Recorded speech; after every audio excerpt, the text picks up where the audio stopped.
Assalamu alaikum. My name is Rana Muhammad Zulkan and today I am going to discuss about Lewis concept. Lewis concept was proposed by G.N. Lewis in 1923. Lewis concept में सबसे पहले Lewis acid आता है और Lewis base आता है. तो basically सबसे पहले हम Lewis acid को डिस्कस करते हैं. Lewis कहता है कि एसिड वो चीज़ है जो कि इलेक्ट्रॉन डेफिशिएंट है और कोई ऐसी चीज जो कि इलेक्ट्रॉन को एक्सेप्ट करने की टेंडेंसी रखती है. तो लेविस ने तो ये बात कह दी, तो उसके बाद उसने कुछ क्लासिफिकेशन बताई कि हम कैसे आइडेंटिफाई कर सकते हैं कि कोई चीज लेविस एसिड है, कोई लेविस बेस है. तो उसके लिए हम कुछ पॉइंट डिस्कस करते हैं. जब हम इन पॉइंटों की डिस्कस करते हैं तो हमें पता चल जाता है कि ये चीज लेविस एसिड है और ये चीज लेविस बेस है. तो हमें पता चल जाएगा कि कौन सी चीज है जो इलेक्ट्रॉन डेफिशिएंट है और कौन सी चीज है जो कि इलेक्ट्रॉन एक्सेप्ट करने की टेंडेंसी रखती है. सबसे पहला पॉइंट है कि all the cations are Lewis acid. जितने भी केटाइंस हैं वो लेविस एसिड है. जैसे कि कॉपर आयन होगा और silver, different types of ion है, sodium ion, potassium ion and many more. और वो कहता है कि जितने भी केटाइंस है ना वो लेविस एसिड है. केटाइंस कैसे लेविस एसिड है? फॉर एग्जाम्पल जब हम किसी स्पीशीज को, फॉर एग्जाम्पल सोडियम है, सोडियम को जब हम 496 किलो जॉल पर मोल एनर्जी देते हैं तो उसके इलेक्ट्रॉन एक्साइटेड हो जाते हैं और वो अपने शेल को छोड़ के चले जाते हैं. तो वो जो है सोडियम आयन जो है वो इलेक्ट्रॉन डेफिशिएंट हो जाता है. जब कोई भी चीज इलेक्ट्रॉन डेफिशिएंट है, फॉर एग्जाम्पल मैं हूँ, मेरे पास पैसे नहीं है तो मैं पैसों से डेफिशिएंट हूँ, तो मुझे पैसों की जरूरत है. तो यानी कि जिस भी चीज को कुछ चीज की जरूरत होती है, जिस तरह सोडियम आयन है उसको इलेक्ट्रॉन की जरूरत होती है, यानी वो इलेक्ट्रॉन डेफिशिएंट है, वो इलेक्ट्रॉन एक्सेप्ट करने की टेंडेंसी रखता है, इसलिए वो लेविस एसिड है. यानी कि जो भी चीज जो कि इलेक्ट्रॉन एक्सेप्ट करने की टेंडेंसी रखती है वो लेविस एसिड है. तो केटाइन जो है वो वैसे ही इलेक्ट्रॉन डेफिशिएंट होते हैं. केटाइन उस वक्त प्रोड्यूस होता है जब किसी भी एटम से इलेक्ट्रॉन निकल जाते हैं. गैसियस एटम से जब इलेक्ट्रॉन निकलते हैं तो केटाइन बनता है. तो इस तरह केटाइन जो है वो सारे इलेक्ट्रॉन डेफिशिएंट होते हैं. इस तरह मॉलिक्यूल जिनका ऑक्टेट कंप्लीट नहीं होता, दो रूल होते हैं, एक डुप्लेट रूल होता है, एक ऑक्टेट रूल होता है. बेसिकली डुप्लेट रूल सिर्फ दो एटम्स पर फॉलो होता है, हाइड्रोजन और हीलियम पर. उसे हम इतना ज़्यादा डिस्कस नहीं करते. हमारा ज़्यादातर होता है ऑक्टेट रूल का. ऑक्टेट रूल होता है कि tendency to gain 8 electron in outermost shell. तो ये होता है ऑक्टेट रूल. तो कई ऐसे मॉलिक्यूल होते हैं जिनका ऑक्टेट रूल कंप्लीट नहीं होता, लाइक BF3 हो गया, कई और हो गए. तो AlCl3 हो गया, BF3 हो गया. तो इनको हम आगे जब हम एग्जाम्पल डिस्कस करेंगे तब हम इसको डिस्कस करेंगे. और आगे हम डिस्कस करते हैं कि ऐसे मॉलिक्यूल जिसमें मतलब दो ऐसे एटम मॉलिक्यूल, एक ऐसा मॉलिक्यूल हो जिसमें डिफरेंट एटम्स हो और उनके इलेक्ट्रोनेगेटिविटी डिफरेंस हो. अब बात आती है इलेक्ट्रोनेगेटिविटी क्या है. इलेक्ट्रोनेगेटिविटी है कि इलेक्ट्रॉन पेयर जब बॉन्ड बन जाता है तो बेसिकली होता है कि इलेक्ट्रॉन पेयर को अपनी तरफ कौन खींच के रखता है. जिसकी ज्यादा टेंडेंसी होती है इलेक्ट्रॉन पेयर को अपनी तरफ खींच के रखने की, उसकी इलेक्ट्रोनेगेटिविटी ज्यादा होती है. और जिसको इलेक्ट्रॉन पेयर को अपनी तरफ खींचने की टेंडेंसी कम होती है उसकी इलेक्ट्रोनेगेटिविटी कम होती है. लाइक हम देख लेते हैं carbon dioxide, carbon oxygen oxygen, दो एटम है, मॉलिक्यूल है, डिफरेंट इलेक्ट्रोनेगेटिविटी है. अब इसमें ऑक्सीजन की इलेक्ट्रोनेगेटिविटी ज्यादा है.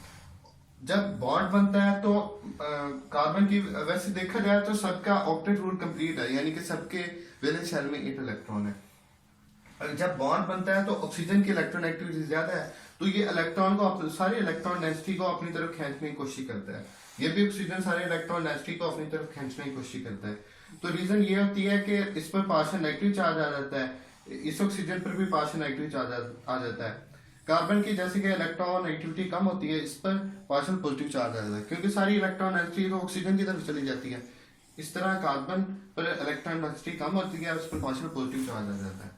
नेक्स्ट पे हम डिस्कस करेंगे लेविस बेस. लेविस बेस वो है जो इलेक्ट्रॉन पेयर डोनर होती है. तो इस तरह लेविस बेस में भी दो किस्म के पॉइंट है. जब हम इन पॉइंट को डिस्कस करेंगे तो हमें पता चल जाएगा कि लेविस बेस क्या है. लेविस बेस वो है एन एटम और molecule with lone pair of electron. For example NH3 के पास अब एक लोन पेयर ऑफ इलेक्ट्रॉन होता है. अगर हम इन केस ऑफ वाटर देखें तो वाटर में दो लोन पेयर ऑफ इलेक्ट्रॉन होते हैं. जब वाटर किसी के साथ इंटरेक्शन करता है तो ये अपने lone pair of electron donate करता है। इस तरह NH3 भी अपने lone pair of electron donate करता है। इस तरह ये लेविस बेस के तौर पर एक्ट करता है। लेविस ने कहा था कि कंपाउंड जिसमें carbon to carbon double bond हो, यानी कि कार्बन के साथ दो कार्बन का आपस में बॉन्ड हो और उसमें डबल बॉन्ड हो, तो हम इसमें देखते हैं कि इथीन बेसिकली अल्कीन फैमिली से है। इसका स्ट्रक्चर ये है, इसमें carbon to carbon double bond है। इस तरह ये लेविस बेस के तौर पर एक्ट करेगा। नेक्स्ट हम इसकी 3 एग्जांपल डिस्कस करते हैं।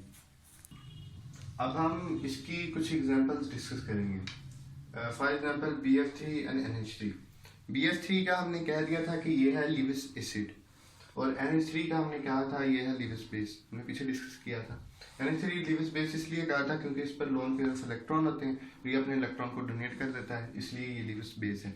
BF3 का कहा था कि हमने इसका ऑक्टेट इनकम्प्लीट होता है, इसलिए ये इलेक्ट्रॉन एक्सेप्ट कर सकता है, इसलिए ये लेविस एसिड है। जब हम BF3 और NH3 का रिएक्शन करवाते हैं तो हमारे पास ये कॉम्प्लेक्स बनता है।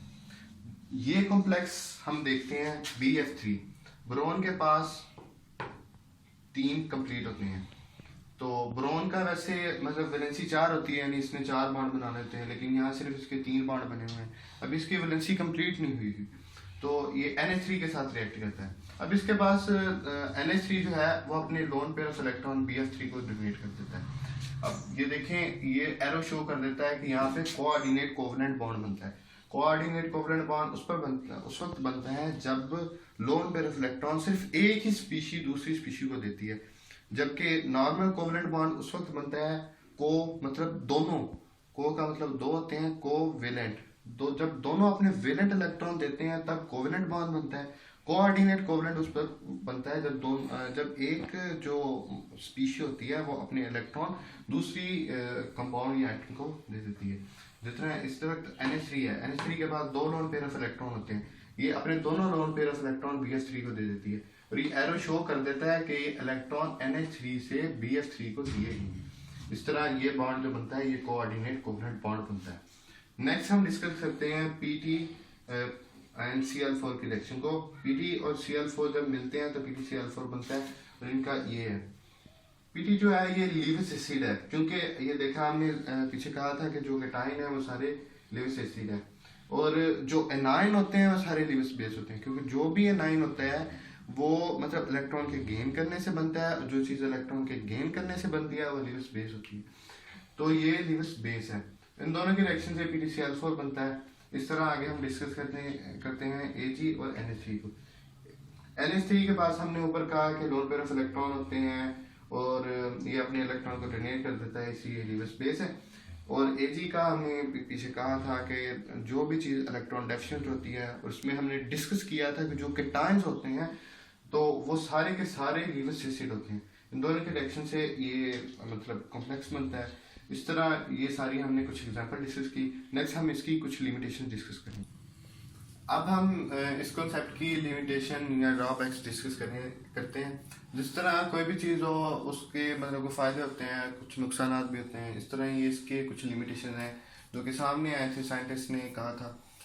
ये कॉन्सेप्ट जो है ये प्रोटॉनिक एसिड को एक्सप्लेन नहीं कर डिफरेंट मतलब ये देखें कि HCl और H2SO4 ये बहुत ही एक स्ट्रॉन्ग एसिड है।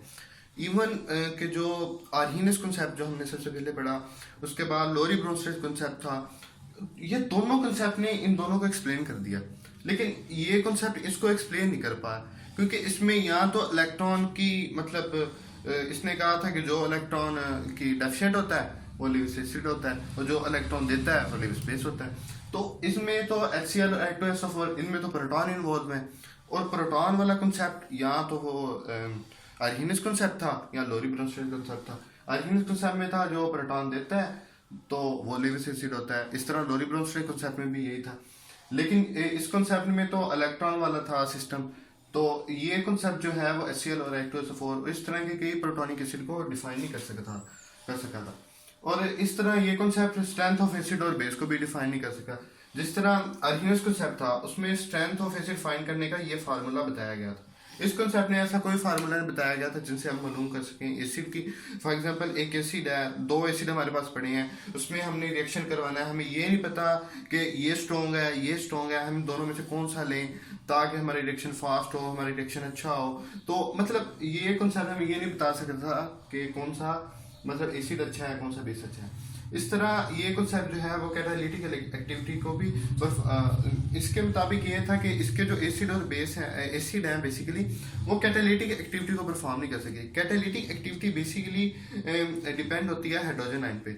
जिस तरह हमने अर्हीनियस कॉन्सेप्ट पढ़ा, लोरी ब्रोंस्टेड कॉन्सेप्ट पढ़ा, उसमें होते हैं हाइड्रोजन आयन इन्वॉल्व, और हाइड्रोजन आयन जो है वो कैटालिटिक एक्टिविटी परफॉर्म कर सकते हैं। और जबकि इस कॉन्सेप्ट में तो वैसे ही इलेक्ट्रॉन की गेनिंग और इलेक्ट्रॉन डेफिशिएंसी वगैरह सिस्टम है, तो इसमें प्रोटॉन इन्वॉल्व नहीं है, इस तरह ये कैटालिटिक एक्टिविटी परफॉर्म नहीं कर सकती। ये था हमारा आज का बेसिक कॉन्सेप्ट। तो thank you for watching our video. If you like our video then don't forget to subscribe our channel.